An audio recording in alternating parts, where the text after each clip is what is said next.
Good morning, everyone. Welcome to the Captain's Chat. My name is Joe Delagrave. I'm one of the captains at USAWR, and super excited to talk with you today. Kind of a different one, a little bit newer than or different than what we normally do.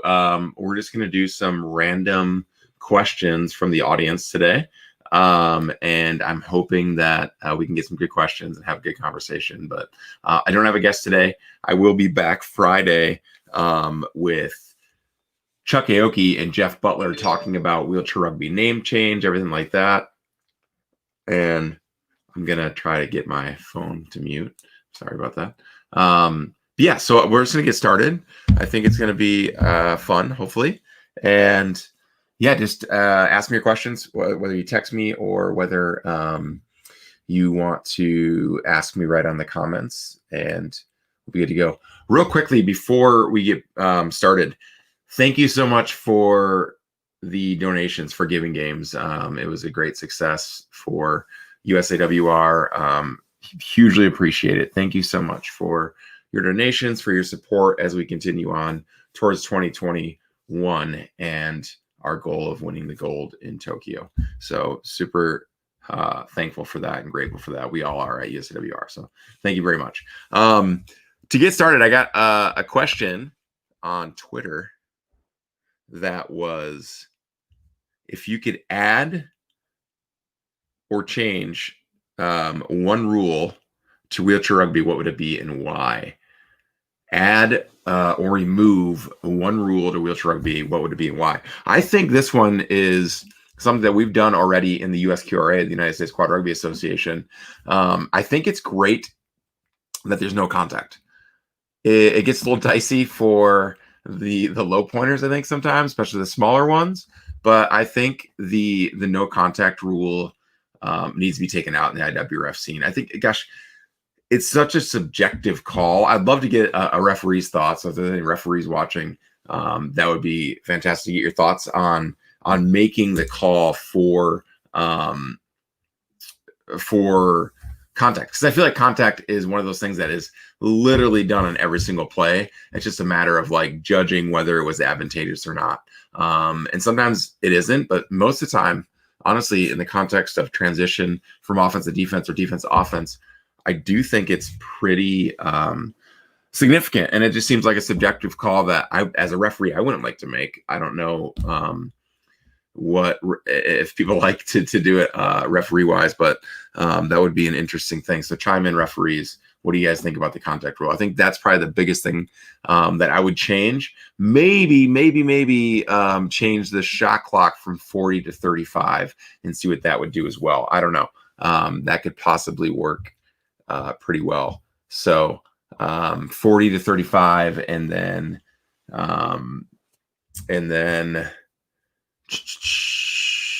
yeah, take the contact rule out. Mark Brown just tagged me in August 11th, 1993 is when Henry Rowan-Gardner recorded a save in his major league debut for the Chicago Cubs. Rookie of the year. That's when the Cubs won the World Series before they, everyone won the World Series back in 2016. But I'm a huge Cubs fan and a big Cubs nerd, so I loved that movie growing up. Good old Henry Rowan. I dreamed of breaking my arm and being able to throw as fast as Henry Rowan-Gardner did. Mason, we're not getting rid of the no reaching calls. You need to stop reaching. All you reachers just want to reach. Instead of playing chair position and playing awesome defense like I do. I don't play awesome defense literally ever, but whatever. Another one, what's the best bit of advice you've been given both in wheelchair rugby and in general? Best, you're up run. It's so true. You're up, Henry Rowan Mucker, Rowan Gardner, Rowan Trucker. I love that movie. So great. The best bit of advice I've received in wheelchair rugby, well, number one was losing weight. I was enormous. For some of you who saw my passport photo a while ago, is I got stung by a bee like the day before I took the passport photo, aka I was enormous and barely fit in a little box. But I remember when I went out to Arizona and Scott Hawk said it, and like, hey dude, you gotta lose weight, and and him and Nick and all and they're like, you need to lose weight. And so like that was number one. But I think two is like there's always someone out there that's gonna work harder than you. So like no matter how much talent you have, no matter how much function you have in our game, no matter how much like ability you have, nothing trumps putting in the effort, hard work, over and over, the boring, not so sexy stuff of working hard, making sure you're eating right, making sure you're being professional as an athlete. And I think I learned a lot of that from Scott and those guys down in Phoenix. And so that was probably the biggest thing for me in the wheelchair rugby. In life in general, best bit of advice. I think what did Derek Helton always used to say? Speak softly and carry a big stick. I think that's what Derek always said.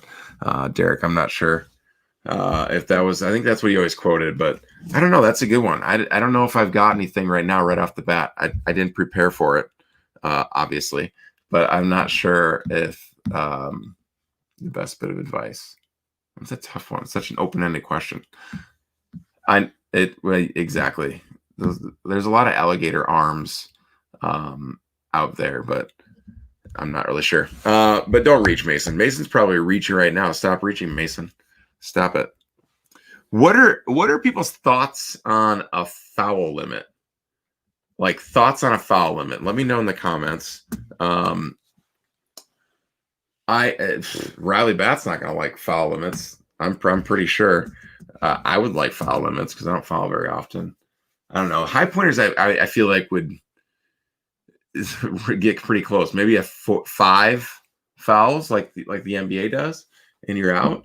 But again, it's so subjective to what you got called for, or is it 5 reaches and you're out? But right now, there's not a lot of risk involved with reaching unless it's a clock management thing. But yeah, I think it'd be interesting to do foul limits. That's the opposite of what exactly, Mason. I know that's the opposite of what you suggested. That's for a reason. But no, I think foul limits is an interesting one. I think that's a great question, and super interesting for our sport.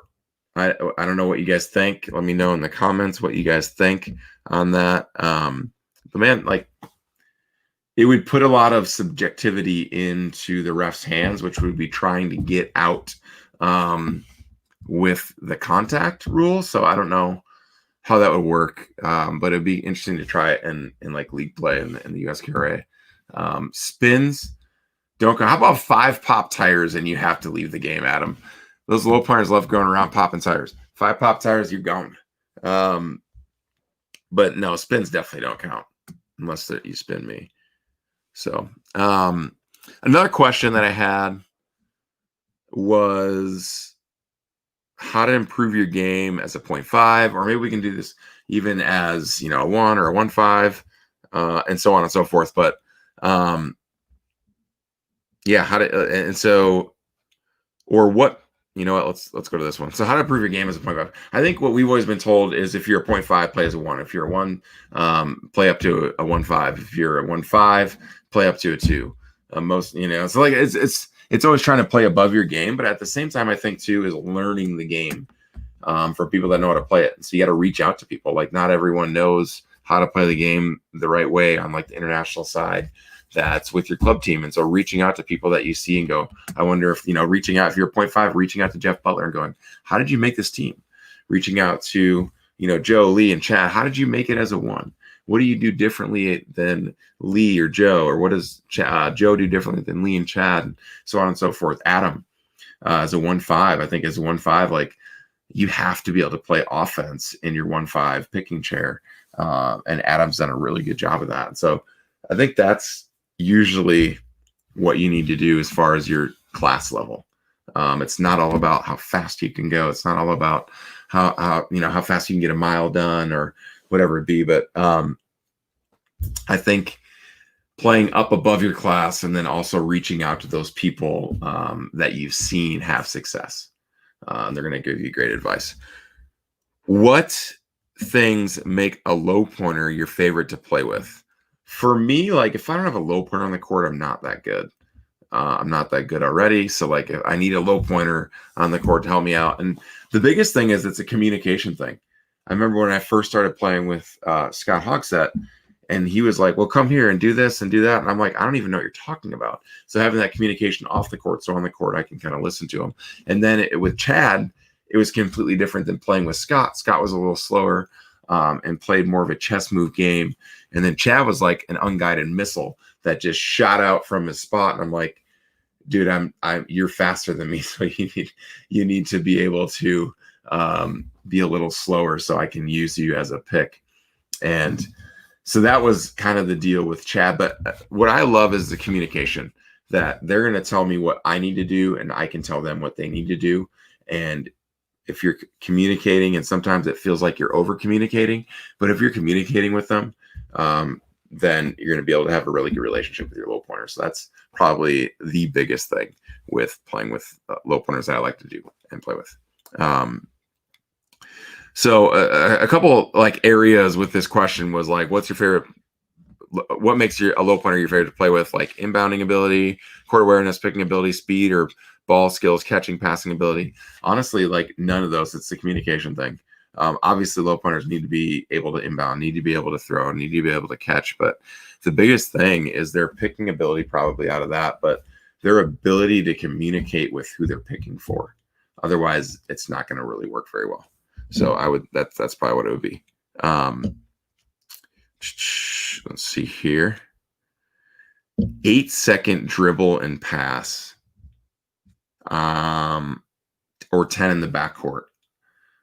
Should there be an 8-second dribble or pass or 10 in the backcourt? I think it could be an 8-second dribble or pass, but gosh, the 10-second rule works really well. 10 seconds in the backcourt, we've tried that at camp sometimes, and it is fast. But there's not a lot of turnovers in our game right now. Internationally in our game, there's probably only, in a high-level game, 5 to 6, 7 turnovers with both teams combined. And so the opportunities to be able to get turnovers are few and far between. So I think adding some kind of element that makes more turnovers happen and be able to help the team that's down create momentum, I think it would be really important. So maybe that's something to look at. I don't know what you guys think. What does earn it mean to me? You guys can all guess who asked me that question, but what does earn it mean to me? Earn it means when, like I got to earn putting on this USA sweatshirt or USA shirt, and makes me want to go and run through a brick wall there, Eric, maybe. Let's see. Jake Daly, what is the capital of North Carolina? Charlotte?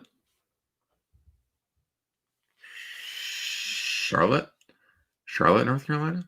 Maybe not. I don't know. Let's see. What else? What challenges you most about being on USAWR? I think, honestly, it's easy. If you've been on the team, Raleigh. Sorry, Abby Allen. Messed up. Is it Raleigh? Someone fact check her. Someone fact check. Nope, Raleigh. Dang it. Someone fact check her. I think it's Charlotte. And if it's not Raleigh, if it's not Charlotte, it should be. Ooh, good question here. Who would you put on the rugby all-eating team? I'd have a spot. I'd have a spot on this team. What are we eating, though? Okay, fair enough. All right. Well, I believe you. Who are we putting? What are we eating? Jeff, let me know what we're eating, and then I can put together this team. Are we eating is it sweets or is it like meat?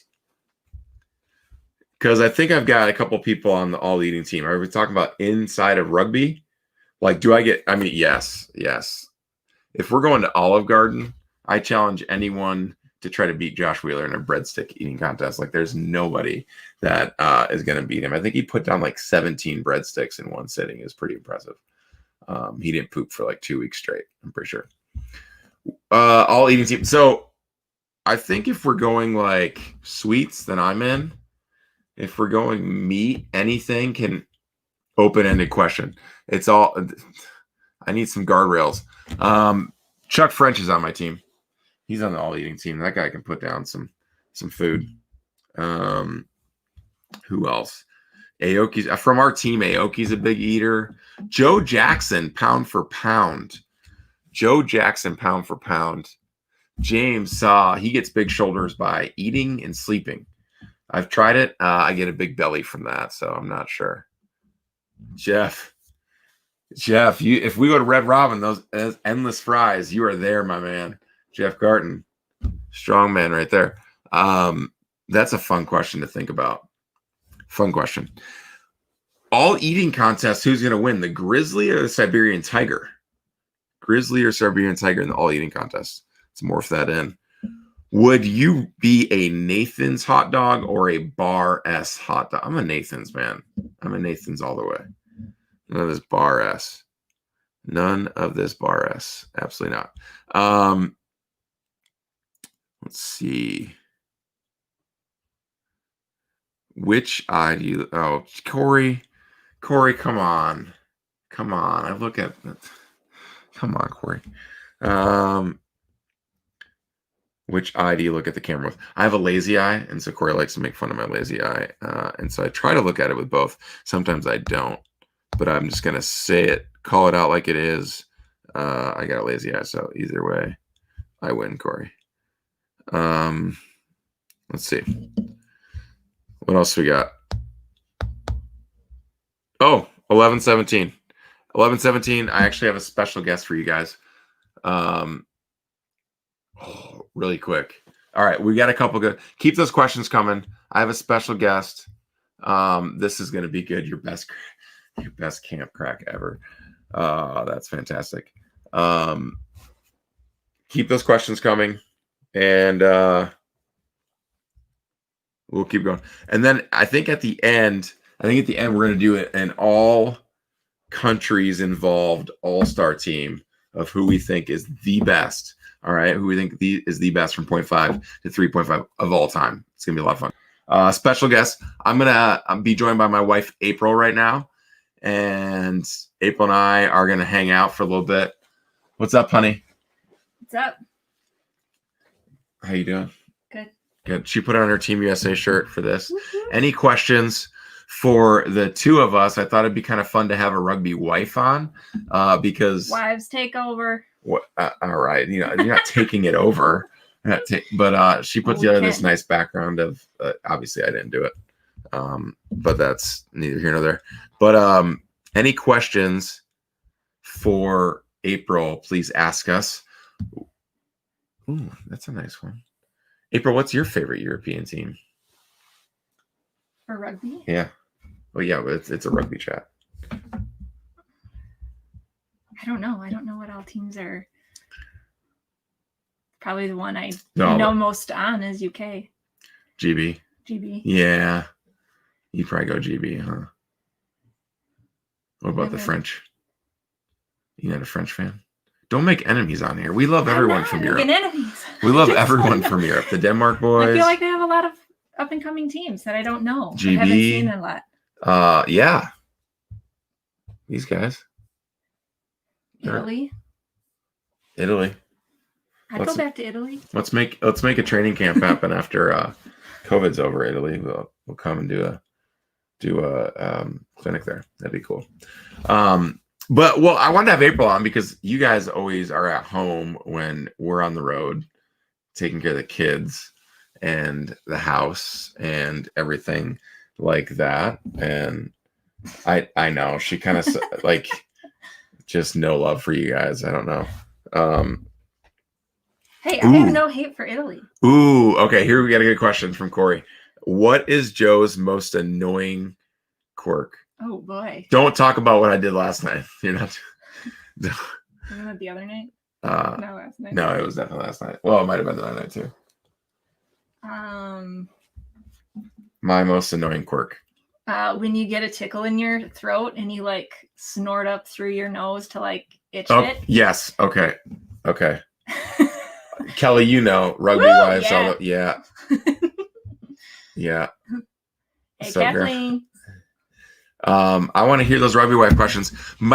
So she said, like, so when does anyone get a cold and you get a cold down the back of your throat and then it itches and like you try to get your tongue back there to itch it and you can't.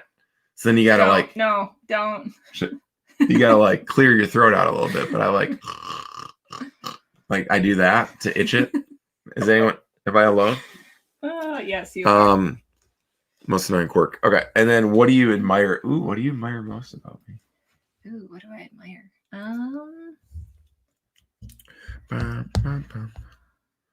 Don't say so many at the same time. I know. I mean, there's just too many to count, right? Mm-hmm. I don't know. I think probably like your drive and just how I drive. No, not how you drive. Your drive. Plus how I drive though. No. You get way too close when people stop. Got to keep that distance. That's the one thing wives are good at. Wives are really good at telling us how to drive. You don't have that COVID distance when you drive. Oh, no, I'm not socially distancing on the road. No, not at all. Not at all. No, but like getting to see the kids' interaction with your like. Paula said it. I'm very special. Very special. Thanks, Paul. Is that what we need? Yeah, well. Where's the background noises for this? You're the background noises for this, yeah. So, what do you think?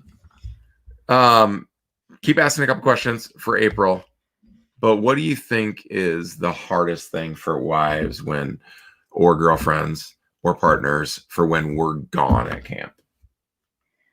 Well, I think it's different at different stages. So when we were first together, it's just the like being, hey, Paula, pit crew, first pit crew. What do you call it?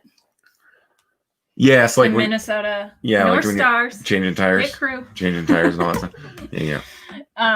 So anyways, when we were first together, it was, just I'd be home alone with just me and the dog while you were gone. So just keeping the house in order then. But now with kids, it's definitely more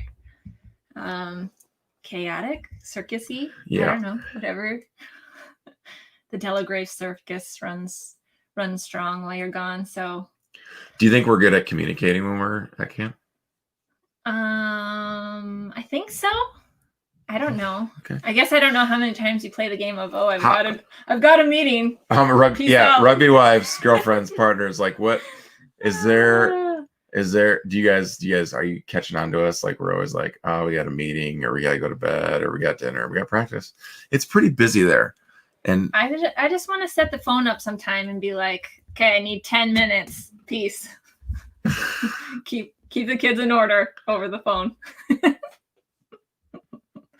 I wonder if I could do that. We always joke, but we we've never done it. Yeah. If maybe we need to, Ernie knows about the meetings, lots of meetings. Just don't go post on Instagram. And then that was I think it was Ernie when we were playing bags once. Caught ready. And we're playing bags and he's like, hey, I got a meeting, I gotta go. And then she sees him outside playing bags on Instagram and caught him. It was hilarious. When you're in a completely different time zone, I want to talk to your kids right now while we are walking out. Yeah. Kelly, you guys got to drop everything. When we call, you got to drop everything. It's not like you guys have anything on your schedule at all. Come on. I mean, those 3 a.m. wake up calls. Yeah. No. Yeah. Well, not for the kids. We call them. We're like, hey, what are you guys doing? Why don't we chat for a while? It's okay. We're good. Yeah. We got a meeting. We usually blame Gumby. We're like, Gumby needs to talk to us right now. And I'm sorry. We got a meeting and I can't, It's that, or you have to do, what's it called? Normatec? Well, yeah, we got to recover. Recovery. A lot of recovery. Uh-huh. That's Sharon's thing. That's Sharon's. I know recovery is important. Don't get me wrong, but recovery is important. Yeah, and sometimes I don't think recovery is as frequent as what we say it is. I think it's pretty free. I mean, it is what it is. Yeah. What else do you think about? So what was the differences for you, pre-kids and post-kids? For being at camp? Yeah, for leaving. I would say the same.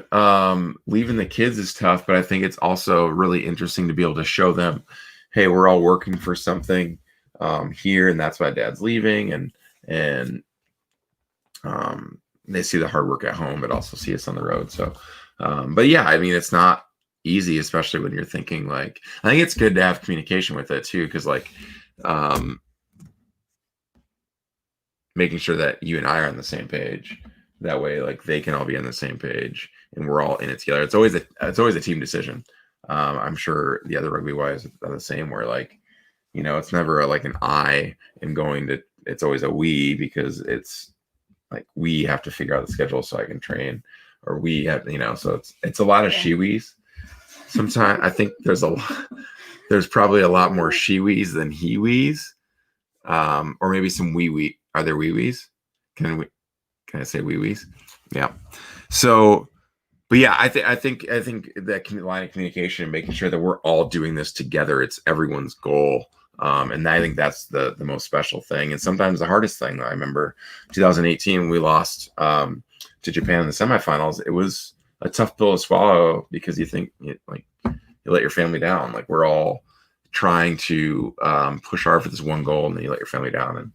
And that's what it feels like, as from my point of view. And I'm sure some of my teammates are the same way, but that's tough, but it's also extremely motivating for training. So yeah. Last call for April with questions. Anything else you want to say? Any other good stuff you got? Yeah. No. Okay. All right. Good deal.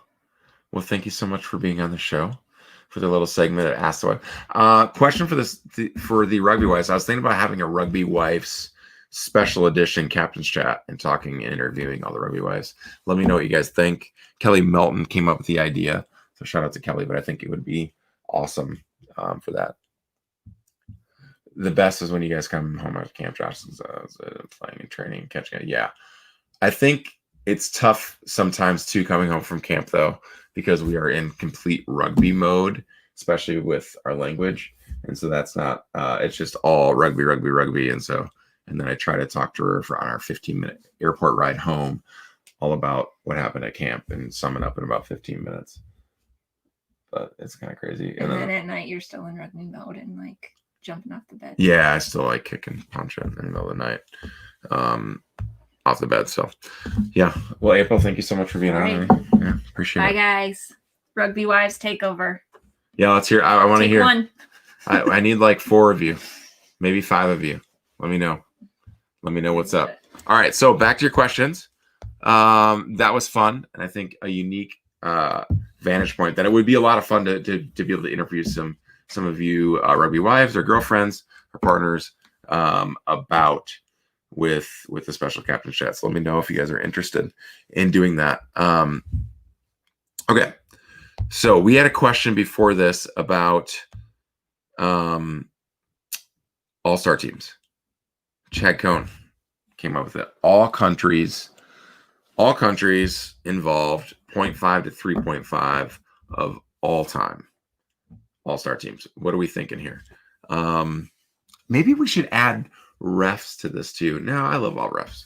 All the refs are the best. But let's start with 3-5. Give me some names for the best 3-5 ever. I feel like it can kind of be a pretty obvious one, but I think so you got to take into consideration during their time, the most dominant as well, during their era or their generation. So best 3.5. I need some comments. What are we thinking here? I mean, I'm like, I don't know how you can compete with that. Best 3-5. I mean, Garrett Hickling you've got to talk about too from Canada. That's like, yeah, we can do Wives and then Brian for sure. That's got a good idea. Wives and Brian for that special edition. Captain Shot. Garrett Hickling, how many Paralympics did he go to? 5? And then so he's definitely up there. Pate is 100% up there. We're not talking about Gary Pate. He was never a 3.5. What we're talking about, Steve Pate. Gary Pate's the best camp referee ever for sure. Oh, hey, shots fired. Shots fired. But I think during his time, he was pretty dominant. If you go back and watch like the 1996 gold medal match, he was the number one for Canada, and played well into his 40s. So someone that I have a lot of respect for, that played the game. But I think we got to go Riley Bat here, 3.5. I mean, yeah, it's just what he's been able to do with his function and being able to control the chair he does is pretty amazing. 3.0, best 3.0 to play the game. I completely agree with you, Jeremy. He was one of the smartest to play the game. Best 3.0 to ever play the game. What are we thinking here? Chuck Aoki, got to put him up there. Who else? Yeah, there we go. Aoki. Japan has some amazing 3.0s. Ike, Shimakawa. Mike Whitehead's been playing the game for a long, long time, and is extremely smart and great. Who else am I missing? 3.0, Mark Zupan was phenomenal. Obviously, Mr. Murderball, Mark Zupan. Anyone else? It's a tough one. That's a tough one. Yeah, come on now. Where's our teammates at? That's what I'm talking about, Ray. I think people kind of sometimes take advantage or take for granted how good Chuck Aoki is. And just because my teammate, I'm not just over here making his head get pumped up. But like, honestly, like the guy, like with his disability, if you look into what he has for a disability and what he's able to do is incredible. So I'll go him 2.5. 2.5. Got to throw Wheeler in there. Got the GB has some good 2.5s. Probably Wheeler and then the guy from Sweden, Tomas, are probably the best. I would say. I would go with Wheeler or yeah. You can't forget Jim Roberts in that 3.0 conversation either. Absolutely not. Yep, absolutely. So Wheeler and Tomas from Sweden is a smooth player, man. He is really good. Wheeler's getting a lot of love. Joshua Wheeler. Make sure it's Joshua. Absolutely. All right. Let's go to 2.0. Best ever 2.0. On my list, I've got Will Grew. I've got Andy Cohn. I've got Brian Kirkland. I've got Nick Springer is pretty awesome. You can't forget you can't forget Alex in that 2.5 conversation back in the day. Grew, are we talking about him as 2.5 or the 2? Can't remember. John Bishop in the house. John Bishop, Kirkland, Will. 2 completely different players and how they played. Will play with a lot of straight line speed. Kirkland obviously tall and big and smart. Nick, I think, was one of the most interesting. D-Rock was up there in his prime, absolutely, as a 2.0. What he was able to do. I think Nick, his offensive ability to catch the ball with his little gummy bear arms was incredible. That was up there as well. So yeah, there's been so many amazing 2.0s, and then you got to go like from Dave Wilsey, one of the smartest 2.0s ever to play the game, from Canada. And then GB had some 2.0s that were amazing as well. Yeah, so 2.0s, 1.5s. Who else are we missing with twos? Australia's had some good twos. Japan, Haga. The twos for GB right now are fast. Yeah, so not just all USA sided, but I think the old generation of twos from the US mixed in with this other generation have been pretty incredible. 1.5s, best 1.5s. You've got Pat Simard from Canada that's been at it for 20 years. He's been on the national team for 20 years. Like, that's incredible. 20 straight years on the national team. He got hit by a car and he's still on the national team. So I think he's got to be up there as well with that. So who else? Adam Scaturo. Come on now. Adam Scaturo. Interesting tidbit about Adam. And I think the other 1.5s, Cummings is decent for GB. Norm has had a lot of success for GB. But Adam as a 1.5 without trunk is Kathleen. Kathleen, I'm assuming you're biased, but yeah, I don't disagree.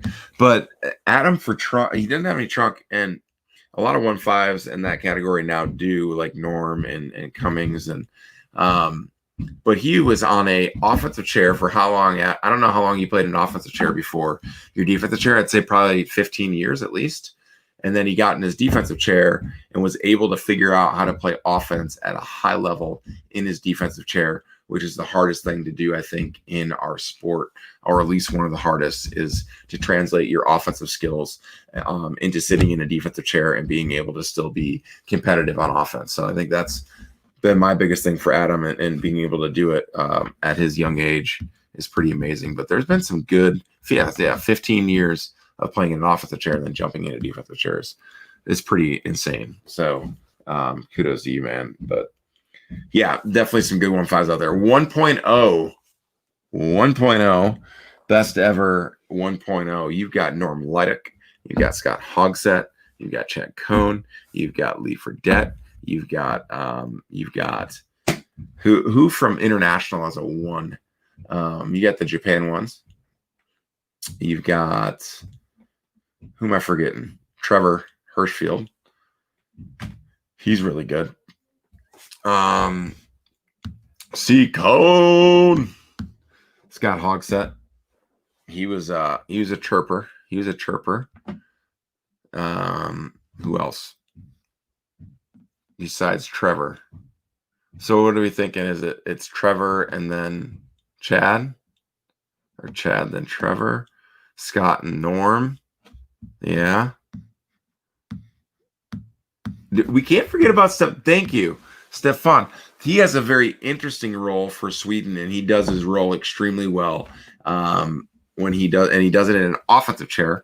I think the only one to be playing in an offensive chair, which is super unique. I think that is a really cool thing right there. Lee Fredette is a straight beast, absolutely.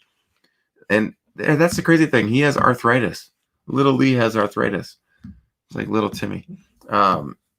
Yeah, but absolutely phenomenal. There's so much talent in that class historically and right now. It's pretty insane. All right, 0.5s. 0.5s, best ever. 0.5s. You've got to put Eddie Crouch up there. You got to have Jay Reig up in that conversation. You got to have Butler in that conversation. You've got to have Johnny Coggin in that conversation. That's because Lee has, well, yeah. And yeah, Butler, Eddie Crouch, 100% was phenomenal. They've had, Australia had the 2.5s that played forever, that won some gold medals with Riley. So, I mean, there's that. Well, yeah, Nas. Yeah. It's interesting. I think Jeff's probably brought the most unique thing to the 0.5 class with his ability to inbound. Coggin has been one of the best 0.5s for a long, long time as well. So there's some good debate in that class. Rieger, you cannot forget about Jason Rieger. If you go back and watch film on him, and he knows how to get in the right positions, knows how to be in the positions to pick. I mean, he was phenomenal. 0.5. Chris Cookie, where you at, Cookie? You're in the Hall of Fame. I haven't talked about the Cookster yet. Cookie, when you first started playing, I think you were probably a 1, or maybe an A class, then a 1, and then a 0.5? Or how'd that work? Authentic Max. What? Hey, what's the chat about? I'm not sure, Authentic Max. I'm not sure. And then now we have class zeros, which is relatively new to the sport with having people in there. So you got Kai from Japan. Liz Dunn is playing as a 0 for us for the States. Josh, I like that. I like that. Yeah, that's interesting. It's a good way of putting it. Liz, Kai holds her own on the court as a 0. I think Liz will get there, but that's an interesting one with the zeros, and it's really unique and pretty cool that we play a sport where you can have male, female. It's pretty neat and pretty different from other sports. So pretty awesome. But yeah, so wrapping up, let me know if you have any other questions before we get off today. But this coming Friday at 11, we're going to have Chuck Aoki and Jeff Butler on, and we're going to just be talking to them about the name change in our U.S. league from U.S. Quad Rugby Association to possibly U.S. Wheelchair Rugby Association, and talking through about why there's the need for it, and then why it's not trying to get away from our roots of playing spinal cord injury rugby. I think it's something that will absolutely so will there be a change in the way you guys play because of the COVID thing? I don't think so. I think rugby is rugby, and we're either going to come back and play or we're not going to come back and play. And that's kind of how it's going to work. Obviously, there's going to be testing and keeping everyone safe and stuff like that. But I don't think there's going to be, at the end of the day, like you can't really do much during play unless you wear a mask. But masks don't really work when they get wet. So there's that whole deal. But to wrap up, hey, thank you guys for your questions. Thank you guys for joining me today. If you have other questions, always feel free to reach out. And I have some awesome teammates that could probably help answer a lot of these questions as well. So I don't pretend to know everything, but I do want to share what I know and hope to make our league and our sport better. And hopefully we're able to do that. So tune in Friday at 11 for that conversation. I think that'll be interesting with Jeff and Chuck. They're two really bright guys, and they'll have some great things to say on that. And so that'll be that. But hey, be safe, be kind to each other.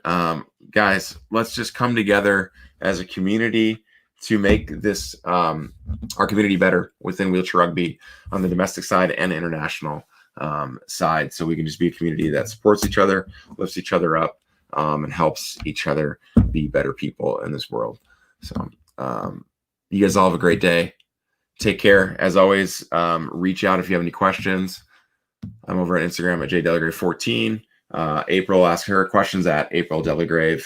At Instagram for USAWR is just at USAWR. So reach us there. Twitter as well, USA WCH Rugby, at USAWCH Rugby. Again, thank you so much for the donations for Giving Games.